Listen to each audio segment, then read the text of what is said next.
Claytonia is one of my favorite greens of all time. She's one of the many plants that we are harvesting here in the depth of January, here in our high tunnel, but we could even be growing her in our fields uncovered. She just wouldn't be as easy to harvest. And I'd love to tell you a little bit more about her. So Claytonia perfoliata, also known as miner's lettuce, also known as winter purslane. And she's native to western part of the Turtle Island North American continent. Although we have plenty of species in that same genus here in the Northeast, and they're delicious as well. And Claytonia is a cool season salad green that readily self-sows and overwinters without a hitch here in Zone 5 and warmer. So super easy to grow. You can sow her like now, winter sowing style.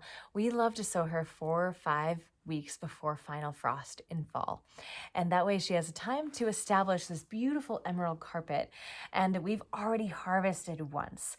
We'll harvest again. We'll often have 4 different cut and come again sessions from our Claytonia, which is just incredible. So a nice thing about Claytonia too, she's very tolerant of all kinds of conditions, including just low fertility, as well as things like partial shade. She thrives in more shade than most other plants, even greens, salad greens, which of course thrive because they're not fruiting and flowering as much as other plants.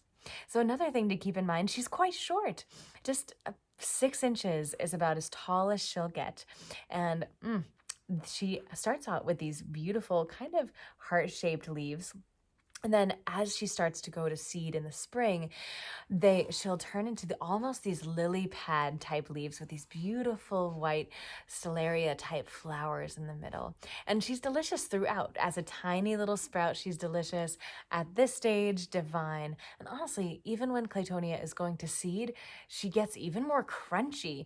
So think like mineral spinach. This is such a divine plant. Just so succulent, so juicy, so much depth of mineral flavor.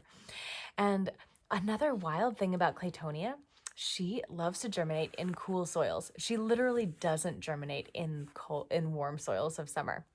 So that's why we sow her. For us, it's September, about 4 weeks before final frost.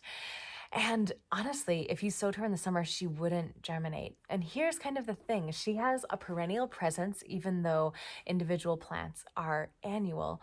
And so if we plant, for example, her in the fall, and then we'll be enjoying harvesting and being nourished by her all winter long. And then by May, she'll start to flower and go to seed.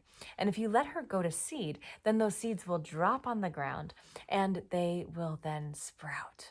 They will germinate, and only when the soil gets cool again, because she'll be dropping them kind of May, early June even, and the soil is quite warm relatively at that point. 50 to 55 degrees is that window that Claytonia loves to germinate in, and can germinate even colder, but not warmer. And so, like literally when we do our germination tests here at Fruition Seeds, we're doing our germination test for Claytonia in the fridge. It's true. She just doesn't. So she'll drop her seeds late spring, early summer, and then they won't regrow. They won't germinate and come back to life until the soil is cool again in the fall. So in that way, and mosh is the exact same way, M-A-C-H-E, mosh. Some folks also say mache, tomato. A green that delicious would be as delicious with any name. So yes, Claytonia and mosh have this very specific life frame that really, if you're doing permaculture plantings or have an orchard of any kind, these greens established underneath those trees create this environment where it's actually delicious in the fall, in the winter, in the spring, but in the summer when you don't want there to be plants so much, their seeds will lay latent in the soil. So they're a really wonderful companion plant for those kinds of polycultures. So I'm delighted for you to experience Claytonia if you have not yet.